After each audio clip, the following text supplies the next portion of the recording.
Nous savons tous que selon la parole de Dieu, Jésus va revenir un jour. Il ne dit pas connaître lui-même ni le jour ni l'heure, car cette information appartient uniquement au Père, qui dira à son Fils quand partir pour la terre.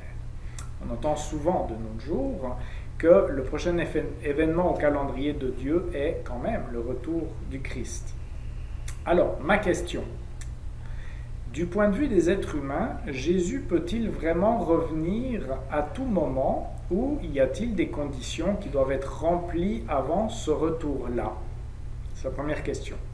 La deuxième question, qui est peut-être une sous-question, mais on va voir si c'est une question à part entière, inclus dans mes pensées à ce sujet est le passage dans l'évangile de Matthieu 16, autour des versets 28, mais on va lire un petit peu plus. Matthieu 16 où on trouve un parallèle dans Marc 9 et dans Luc 9 et puis on va essayer de un petit peu mieux comprendre tout ça. Alors, étant donné qu'on doit parler aujourd'hui de la doctrine, un petit peu ce qui touche à la doctrine de la fin des temps, où le terme en théologie, on parle de l'eschatologie, pour parler de la doctrine de la fin des temps. Moi, je trouve toujours utile, avant de partager ces choses, c'est de mettre quelques précautions. Alors, est-ce que ma télécommande va vouloir fonctionner? C'est allumé? Oui, elle est allumée. Il y a des batteries, mais la télécommande ne fonctionne pas. Bon.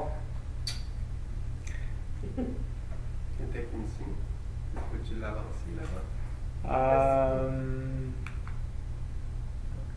tu changes-tu les batteries? C'est pas un problème de batterie, je pense que c'est l'ordinateur là-bas qui ne capte pas le signal pour avancer. Il n'est pas capable de trouver ta manette. C'est ça qu'on voyait sur l'autre écran. Impossible. Bon.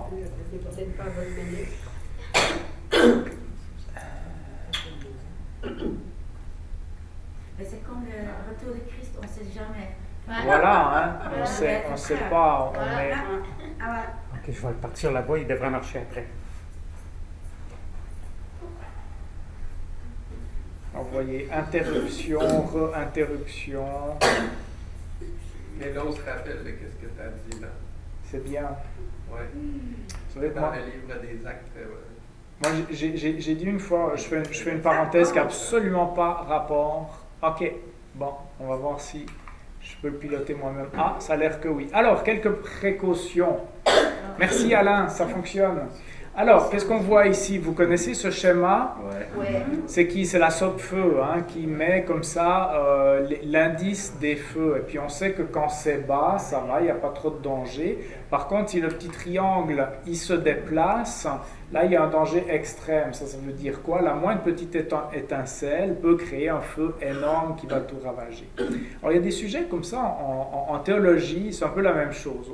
Il y a des sujets, on peut en discuter, le risque il est bas, sauf que quand on parle d'eschatologie et de doctrine de fin des temps, il faut quand même savoir qu'il y a des chrétiens qui se sont déchirés, il y a des églises qui se sont divisées, il y a des choses épouvantables qui sont arrivées. Donc, quelques précautions sont quand même nécessaires quand on parle, parce que on ne veut pas faire trop d'étincelles, ou alors, si on veut faire des étincelles, on veut être sûr que ça va tomber dans un environnement bienveillant qui ne va pas allumer un feu épouvantable. Donc, qu'est-ce que ça prend comme qualité pour faire des recherches comme celles qu'on va faire un petit peu ce soir? Alors, ça prend certainement qu'il faut avoir des connaissances. Il faut connaître sa Bible, il faut la lire, et puis, quand je parle de connaissance, ce n'est pas juste un amas de savoir, mais c'est aussi être capable de tisser des liens entre tout ce que l'on sait dans toutes les parties de la Bible. Ça fait partie un peu des connaissances. Ensuite, ça prend un doctorat, PhD. Mais ce n'est pas un doctorat en théologie. PhD, c'est pour patience, humilité et douceur. Voilà des qualités de caractère qu'on doit avoir quand on veut faire de la bonne théologie, quand on veut parler des sujets qui font des étincelles ou comme ça. Il faut avoir de la patience. Il faut avoir de la patience les uns avec les autres. On n'est pas tous rendus au même point. On est tous en train de construire notre connaissance. On est tous en train de construire des liens. Ça prend de l'humilité. On est en chemin, il n'y a personne qui est arrivé, il n'y a personne qui a toute la compréhension de toutes les révélations, etc. Et puis de la douceur, bien évidemment que votre douceur soit connue de tous. Et finalement, un point bien important, la compréhension différente d'un frère ne veut pas dire que sa spiritualité est défectueuse. Ça c'est le respect et l'amour qu'on doit avoir les uns envers les autres, que quelqu'un qui a une compréhension différente sur un point qui traite de la doctrine de la fin des temps, ça ne veut pas dire qu'il n'a absolument rien compris, ça ne veut pas dire que c'est un hérétique fini, non, tout simplement, et il y a des raisons, et on va voir peut-être, si on a le temps, les raisons pour lesquelles on arrive à des compréhensions différentes. Et puis ce qu'on va faire ce soir, c'est justement de nous donner des principes, comment approcher la parole de Dieu pour justement être capable de parler de ces différentes choses. Donc, quand on parle de la doctrine de la fin des temps, il faut aussi se poser la question, c'est quoi notre motivation? Pourquoi on fait ces recherches? Est-ce qu'on fait ces recherches par simple curiosité théologique? C'est-à-dire que, voilà, c'est un sujet d'étude, alors, puisqu'il faut étudier le avant, le pendant et le après, autant étudier le après, puis voilà, un simple sujet d'étude. Ou est-ce que ça pourrait avoir rapport avec vouloir un petit peu maîtriser notre avenir?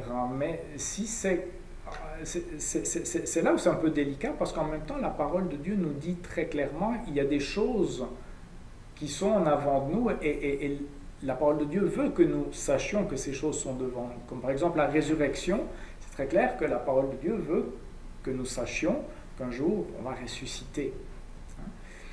Maintenant, il y a peut-être des chrétiens ou des tendances à vouloir un petit peu deviner de quoi demain va être fait.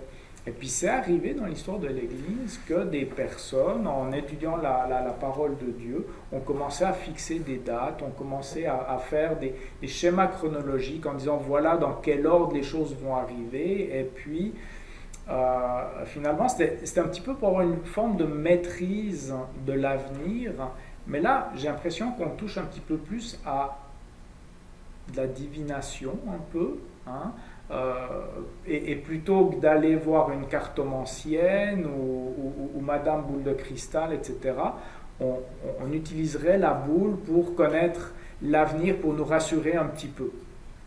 Alors, je crois qu'au niveau de la motivation, une bonne motivation qui est inspirée par la parole de Dieu, c'est quand on se pose des questions et quand la Bible donne des réponses par rapport à la chronologie des choses à venir, eh bien, ça a toujours un impact direct sur notre aujourd'hui et sur comment vivre notre vie de disciple. Et ça, c'est quand même un critère qui est important de savoir, parce que si on reprend le premier critère, celui de la curiosité, on voit qu'à un moment donné, les disciples, ils sont un petit peu curieux. Puis dans Acte 1, verset 6, les apôtres qui étaient réunis, c'est avant l'ascension, Acte 1, verset 6, alors les apôtres réunis lui demandèrent, « Seigneur, est-ce en ce moment-là que tu rétabliras le royaume pour Israël ?» Donc ils ont envie de savoir c'est quoi la chronologie, c'est quoi l'avenir. La réponse de Jésus, elle est quand même assez cinglante. Ce n'est pas à vous de connaître les temps et les moments que le Père a fixés de sa propre autorité. Ce n'est pas à vous de savoir les temps et les moments. Et puis en grec, les temps c'est chronos et les moments c'est kairos. On n'a pas tous fait du grec, mais c'est juste pour montrer que toutes les mesures temporelles qui existent dans la langue grecque, chronos qui est le temps qui avance, et kairos qui c'est plus les saisons, les cycles, les périodes, ben finalement, ni l'un ni l'autre, ce n'est pas de nos affaires. Hein? Donc quand c'est juste de la curiosité, Jésus dit, ce n'est pas de vos affaires. Bon. Maintenant, ce n'est pas les seules réponses qu'il donne, heureusement. Alors, on voit que quand la Bible devient plus précise, eh bien, c'est souvent pour répondre à quelque chose qui avait un impact direct sur comment les gens vivaient leur foi à ce moment-là. Alors, on va voir ça tout à l'heure. Alors, là, on revient à la question de Mac. On va dans Matthieu 16. Et est-ce que quelqu'un pourrait lire du verset 26 au verset 28? Matthieu 16, 26 à 28.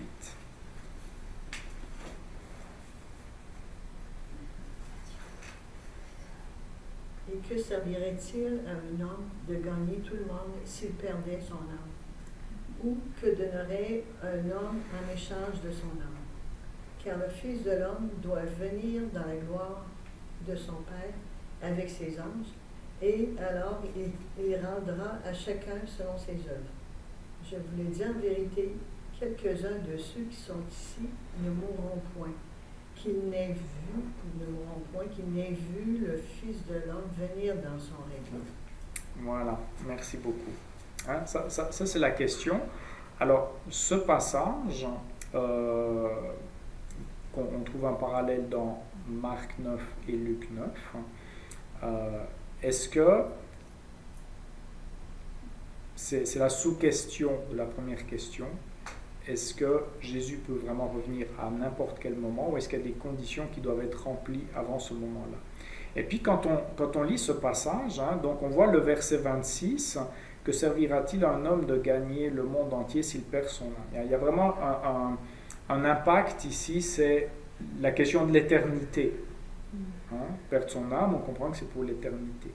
Ou que donnerait un homme en échange de son âme? En effet, ou car, le Fils de l'homme va venir dans la gloire de son Père avec les anges, et alors il traitera chacun conformément à sa manière d'agir. Là, de quoi il est question ici? Du Fils de l'homme qui va venir dans la gloire avec les anges. Donc là on est quand même à un point final de l'histoire telle que nous la connaissons maintenant. Ok? Et puis le verset 28, c'est se dire, mais où est-ce qu'il faut le placer? Je vous le dis en vérité, quelques-uns de ceux qui sont ici ne mourront pas avant d'avoir vu le Fils de l'homme venir dans son règne. Est-ce que Jésus est en train de dire que ceux à qui il parle vont voir ce jour dont il est question au verset 27? Non, il est supposé parler de transfiguration. Alors ça, il faut regarder les versets qui suivent. Hein? Puis on voit que dans les versets qui suivent, effectivement, donc le lien à faire ici avec le verset 28, il est plus naturel de le faire avec qu'est-ce qui suit, et dans les trois évangiles, ou qui racontent cela, eh bien le récit qui vient, c'est celui de la transfiguration. Un point qui est important de voir ici, c'est que dans le texte parallèle de Marc 9, verset 1, je vais vous le lire. Je vous le dis en vérité, quelques-uns de ceux qui sont ici ne mourront pas avant d'avoir vu le royaume de Dieu venir avec puissance. Le mot avec puissance.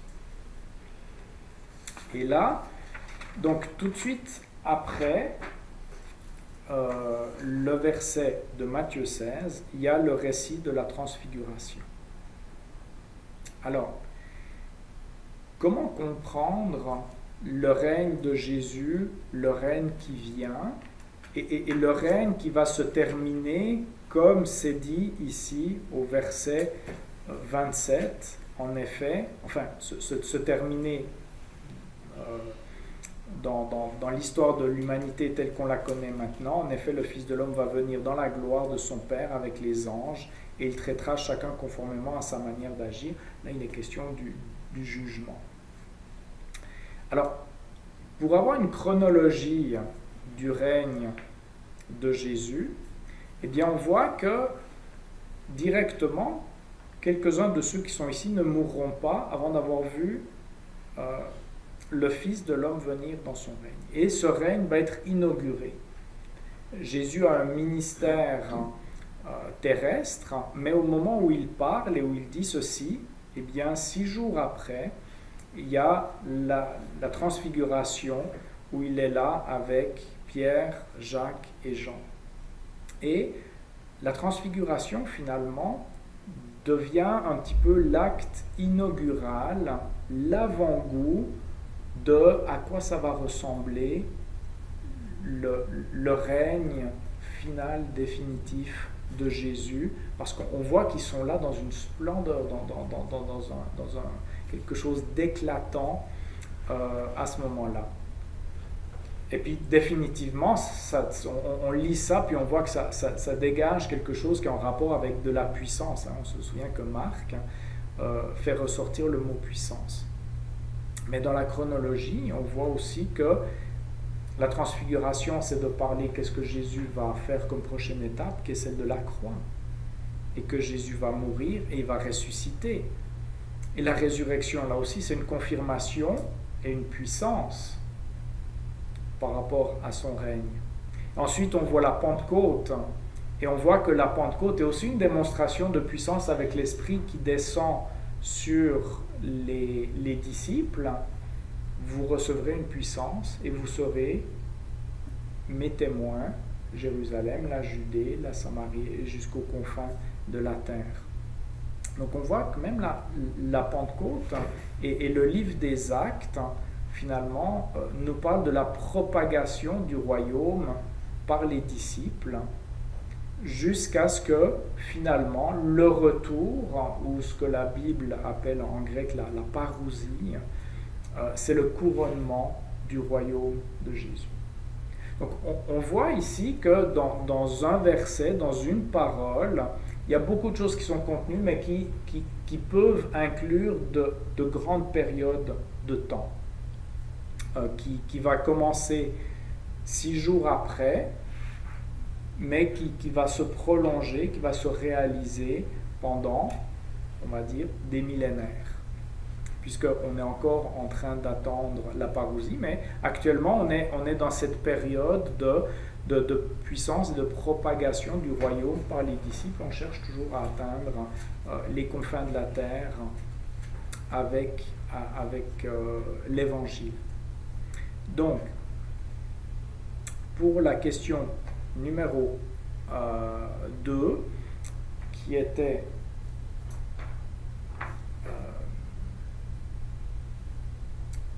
voilà, la sous-question, puis en fait la question 1, qu'est-ce qu'on fait? Est-ce qu'il y a des événements qu'on doit attendre avant que certaines choses arrivent? Ou alors, est-ce que Jésus peut vraiment revenir à n'importe quel moment? Ou est-ce qu'il y a des conditions qui doivent être remplies avant ce retour-là? Alors, il semble qu'effectivement, la parole de Dieu nous présente qu'il y a des conditions qui doivent être remplies avant que Jésus puisse revenir. Et puis, dépendamment de quelle réponse on va donner, eh bien, est-ce que c'est une réalisation totale, exhaustive, ou bien une réponse plutôt générale? Je prends un exemple. Une réalisation totale, quand un des signes qui est donné pour le retour de Jésus, c'est quand toutes les nations auront été rejointes par l'Évangile. Alors, est-ce que c'est absolument exhaustif? Alors, certaines personnes vont se dire, mais oui, il va falloir qu'absolument chacune des ethnies, que chacun des langages, que chacun des peuples de la terre soit atteint.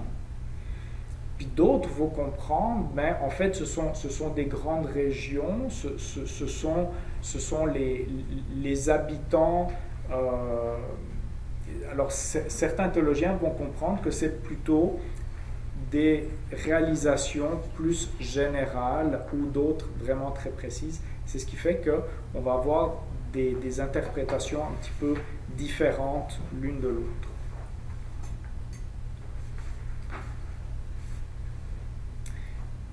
Toujours par rapport à ça, c'est quoi l'impact quand le Nouveau Testament donne plus de détails?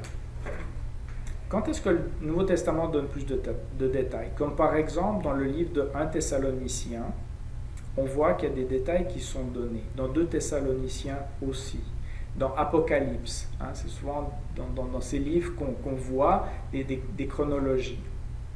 Mais quand on lit chacun de ces livres, on découvre que dans 1 Thessaloniciens, les jeunes chrétiens convertis n'ont pas bien compris l'enseignement sur le retour du Christ, et certains pensent que les chrétiens morts entre-temps ne participeront pas à ce grand événement du retour de Jésus.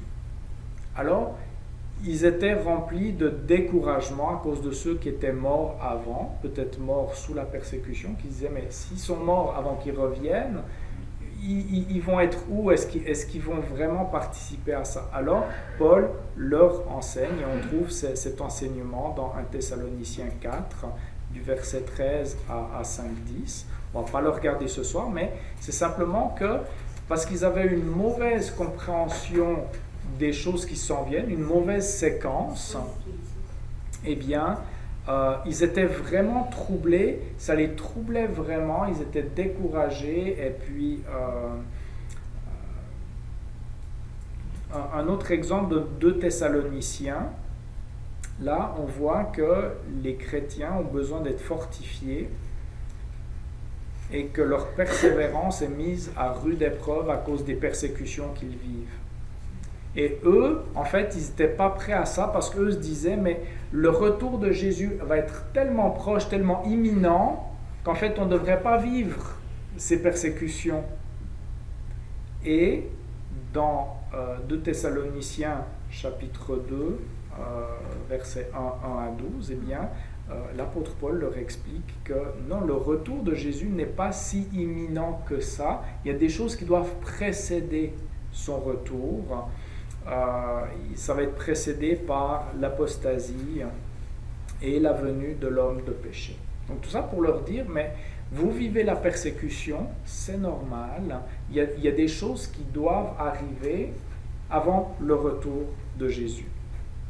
Et puis le livre de l'Apocalypse, hein, qui est souvent bien connu, puis souvent bien utilisé pour essayer de comprendre les choses de la fin, eh bien, dans chacune des églises, hein, on se souvient que c'est des lettres envoyées à des églises. Dans chacune des églises, on voit qu'il est question soit de persécution, Éphèse, Smyrne, Pergame, Philadelphie, ou dans le cas de Thyatire, Sardes et Laodicée, ils ont besoin de persévérer dans quelque chose.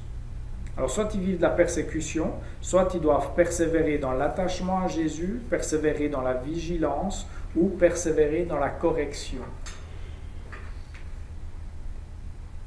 Et là, on voit que le livre va être écrit de telle sorte à les encourager à persévérer, à garder du courage, ne pas sombrer dans le découragement, dans la tentation face à la persécution de retourner en arrière, et puis de renoncer à la foi chrétienne.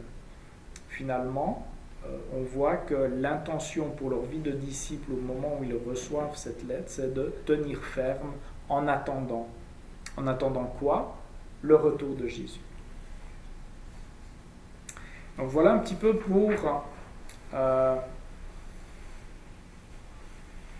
les points de précaution. La question toujours de Mac qui dit, est-ce que Jésus peut venir à n'importe quel moment? Et puis est-ce que c'est ça qui était enseigné finalement? Un exemple qui est qui est quand même intéressant, c'est quand on va voir dans Jean 21, à partir du verset 18. On est à la fin de l'évangile de Jean.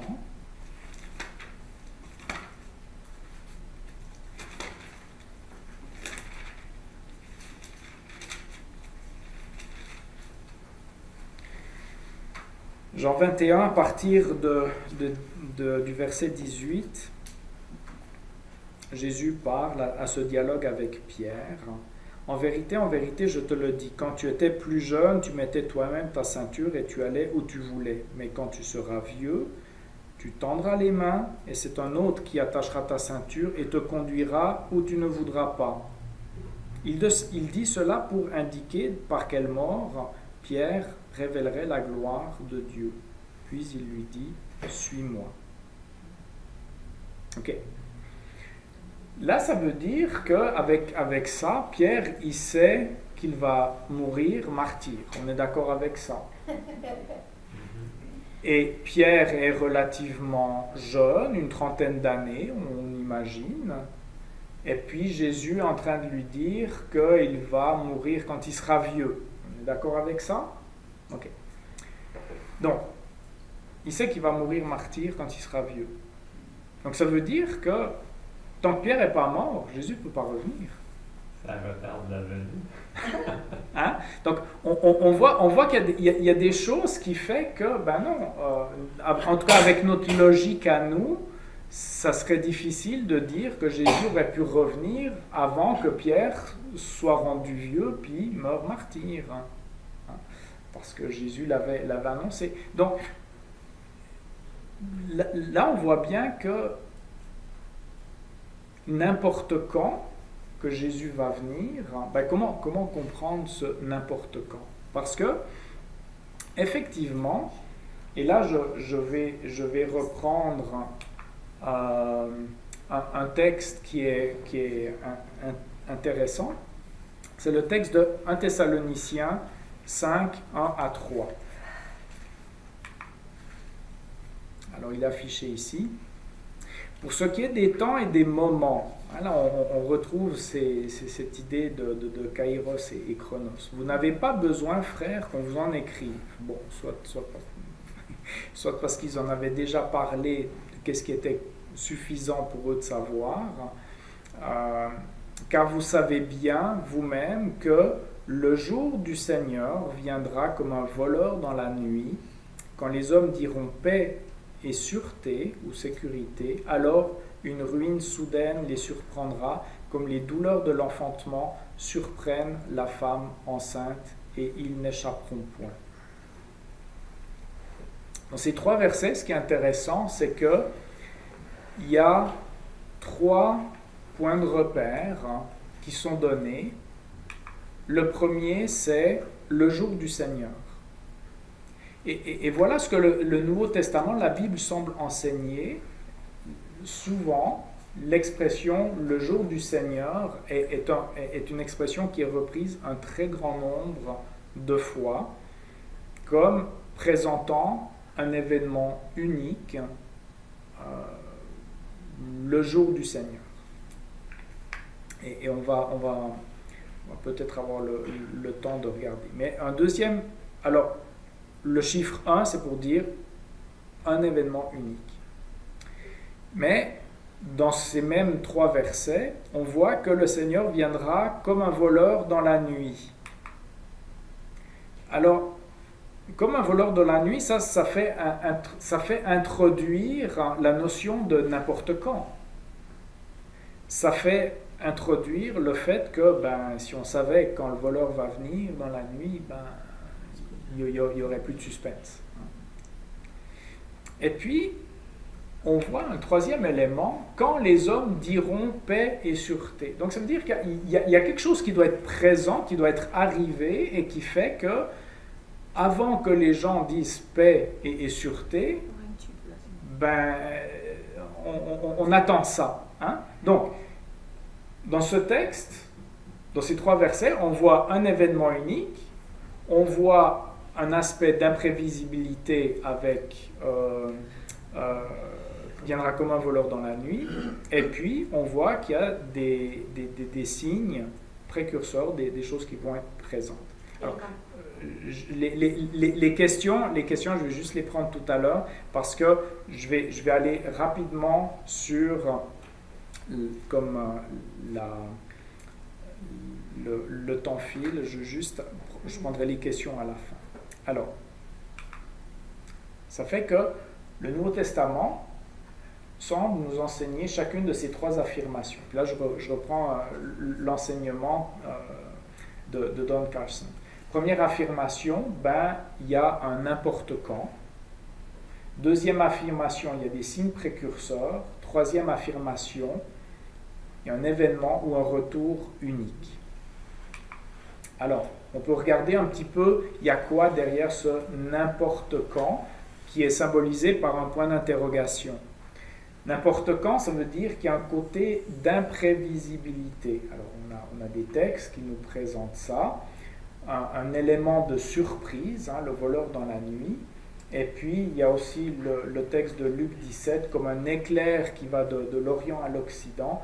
L'idée que non seulement tout le monde va le voir, mais aussi quelque chose qui va être extrêmement rapide, une soudaineté, donc quelque chose de l'urgence.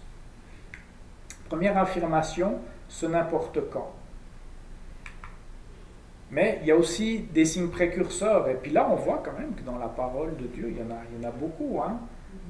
Paix et sécurité. Mais en même temps, guerre, bruit de guerre, famine, tremblement de terre. C'est pas simple, autrement dit. Vous comprenez que s'il y a des divergences d'interprétation, c'est parce que c'est pas simple de garder toutes ces choses ensemble. Ensuite, l'apparition de l'apostasie, l'homme de péché, la persécution des chrétiens, qui est aussi pris comme un signe, et finalement toutes les nations qui vont être rejointes par l'Évangile, et peut-être encore d'autres signes précurseurs. Et puis finalement, le retour unique.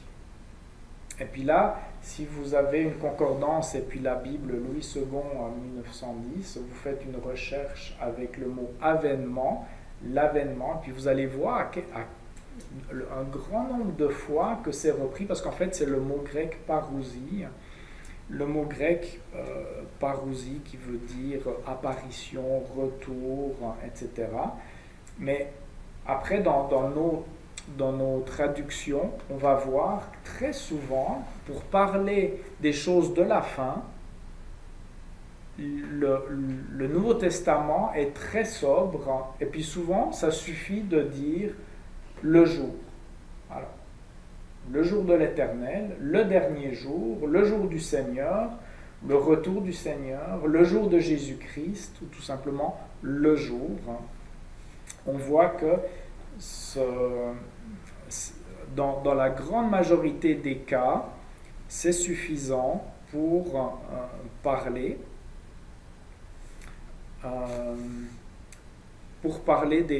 des choses de la fin. Je prends un exemple dans Actes 2:20. Le soleil se changera en ténèbres, la lune en sang, avant l'arrivée du jour du Seigneur, de ce jour grand et glorieux. Là, ça laisse l'impression qu'il y a un événement majeur qui s'appelle le jour du Seigneur, etc. Ou alors, dans un cas extrêmement pratico-pratique de la vie d'une église, dans Hébreux 10:25, n'abandonnons pas notre assemblée, comme certains en ont l'habitude, mais encourageons-nous mutuellement. Faites cela d'autant plus que vous voyez s'approcher le jour. Et avec cette utilisation de l'avènement, parousie, qui signifie apparition, arrivée ou retour. Alors, voilà. Je disais, pas besoin de plus. La seule balise temporelle que l'Église avait besoin, c'était de savoir, il y a le jour qui s'en vient. Et comment finit Apocalypse 22:17, l'Esprit et l'Épouse disent « Viens », que celui qui entend dise « Viens ». au verset 20, celui qui atteste ces choses, Jésus, dit, oui, je viens bientôt. Amen, viens Seigneur Jésus. Hein, donc, il y a quelque chose qui fait que pour l'Église, ce vient Seigneur Jésus, c'est vraiment la chose la plus importante. Maintenant, par rapport au n'importe quand, ben, si on veut encore montrer à quel point ça peut être complexe de vouloir faire des schémas temporels, eh bien,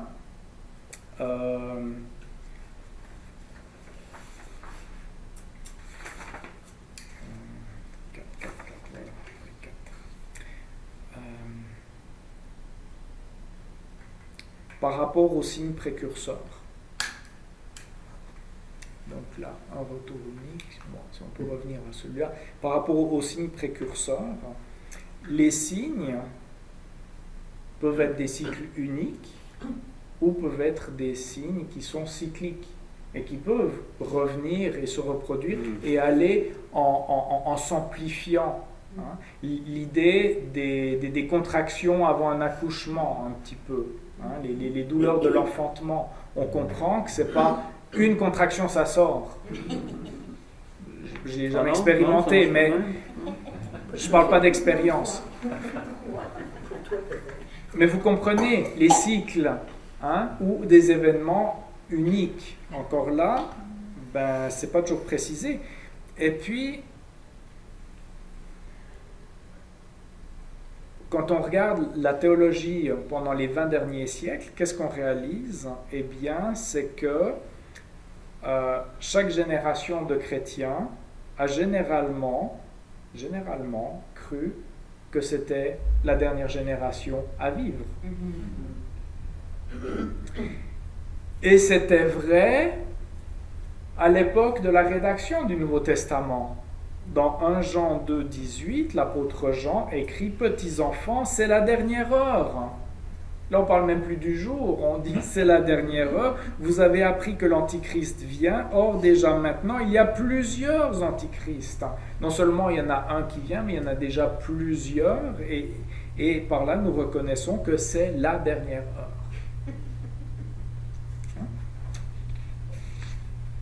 Donc,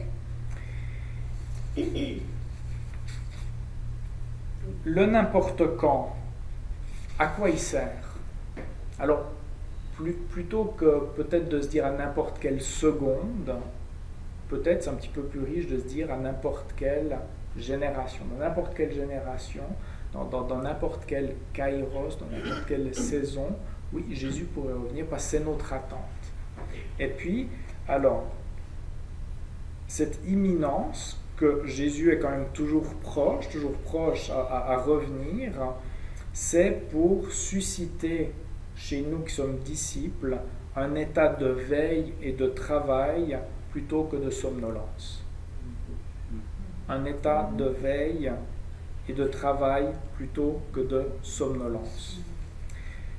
Maintenant, la raison d'être des signes précurseurs, eh bien, ces signes précurseurs, eh bien, c'est de susciter l'espérance plutôt que le découragement et l'abattement. Parce que ces signes auront plus souvent tendance à nous décourager, mais justement, de voir ces signes devrait être pour nous le rappel, quand vous verrez ces choses, levez la tête. Donc, ces signes sont, par exemple, au printemps, tu sais que l'été s'en vient, même si tu es dans la slush, même si ton gazon il est gris, plein de roches, même s'il n'y a encore rien qui pousse, puis que toi a l'air un peu dégoûtant, c'est décourageant, mais tu sais quand même que l'été s'en vient.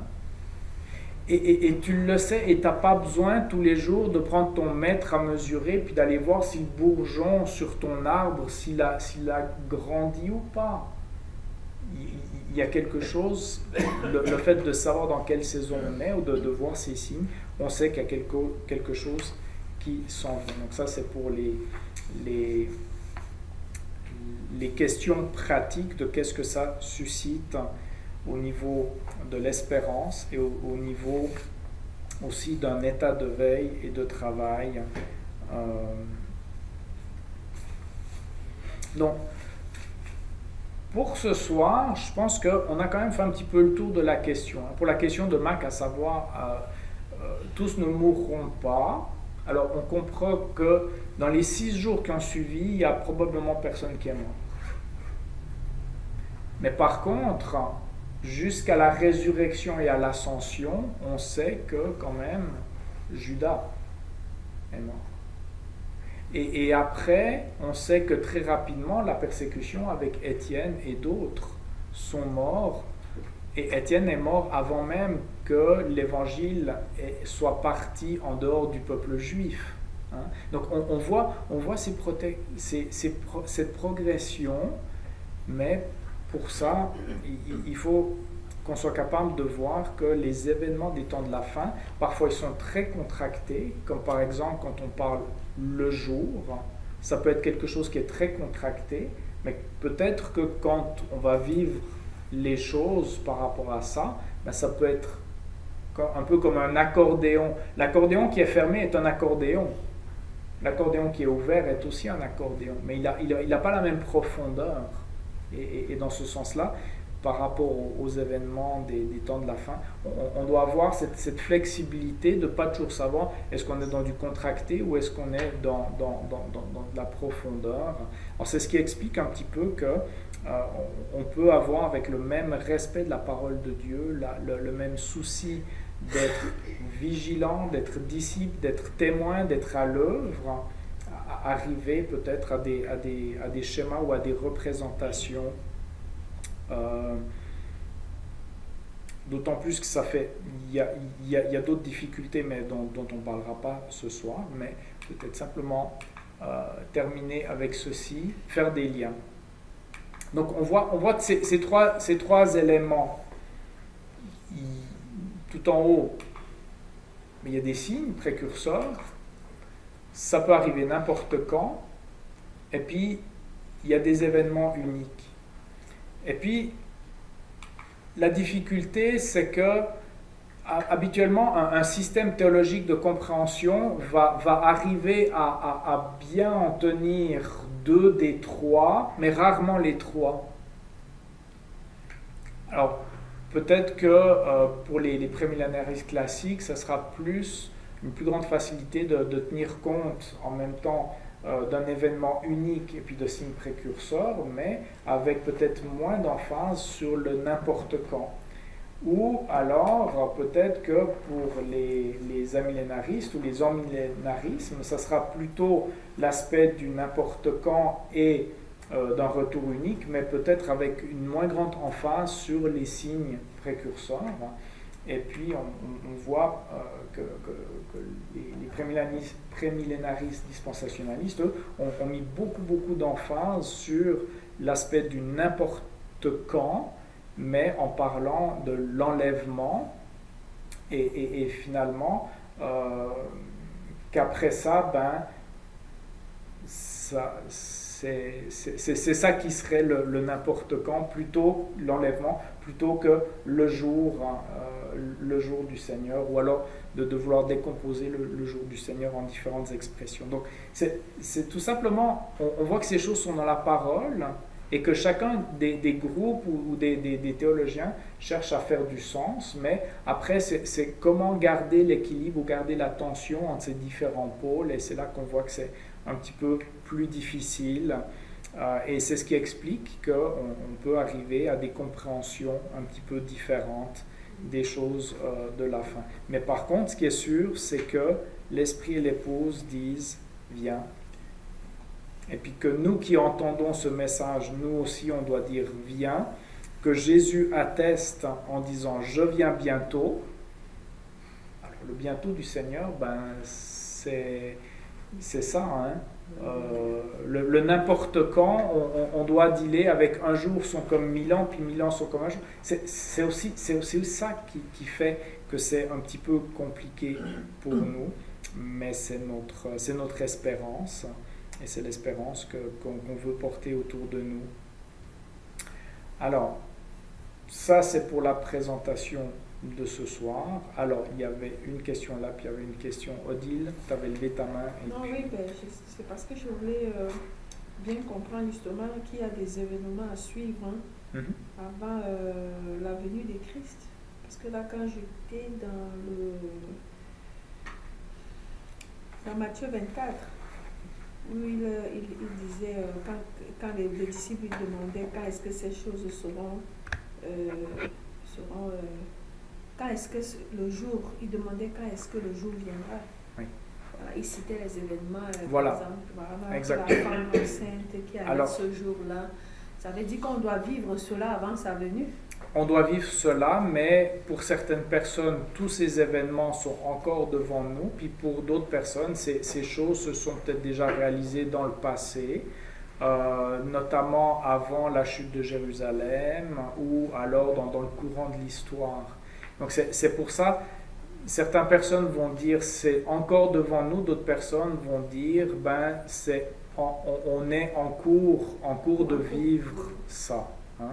Mais oui, il y a des choses qui doivent, la parole le dit, il y a des choses qui doivent arriver avant le retour. Louise. Quand on dit de mettre la chandelle à la fenêtre, si on n'a pas fait attention à Jésus, qu'il vienne ou pas, on ne sera pas prêt à le recevoir et partir avec lui. Il faut garder toujours de l'huile dans notre lampe. Première étape. Deuxième étape, on voit quand tu parles de l'accouchement, combien de fois la terre s'est plainte que les villes ont été détruites, mises à feu, les gens tués. Combien de fois les gens ont prié.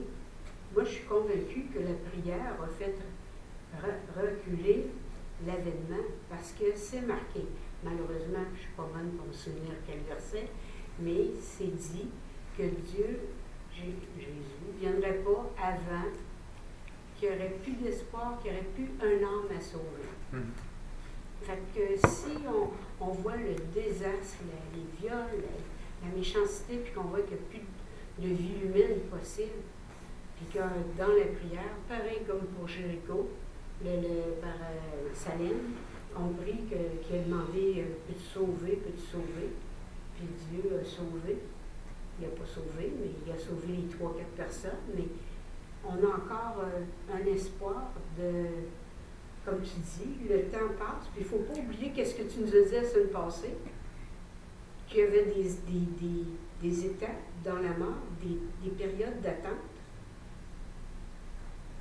C'est tout un. C'est ça.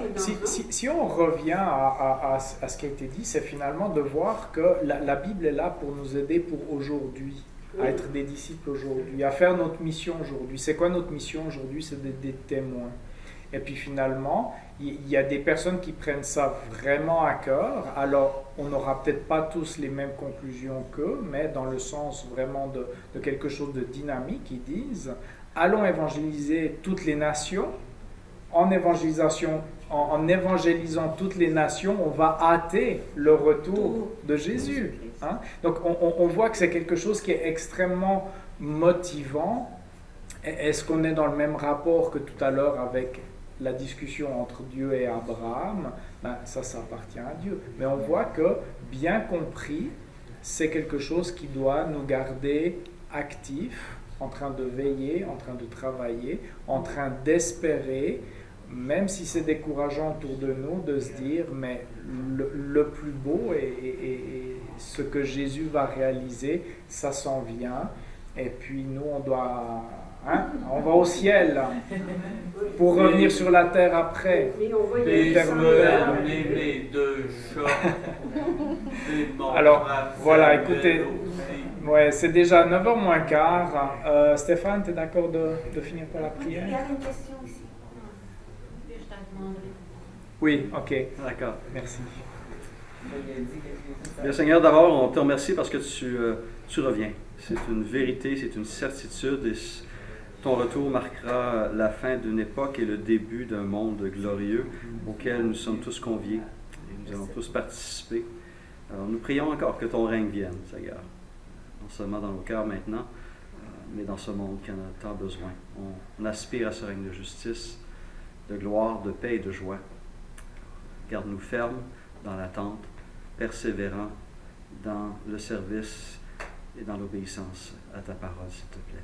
Merci. Merci pour ces moments. Merci pour ces paroles qui sont là pour nous aider à vivre correctement aujourd'hui même devant toi. Amen. Amen. Amen.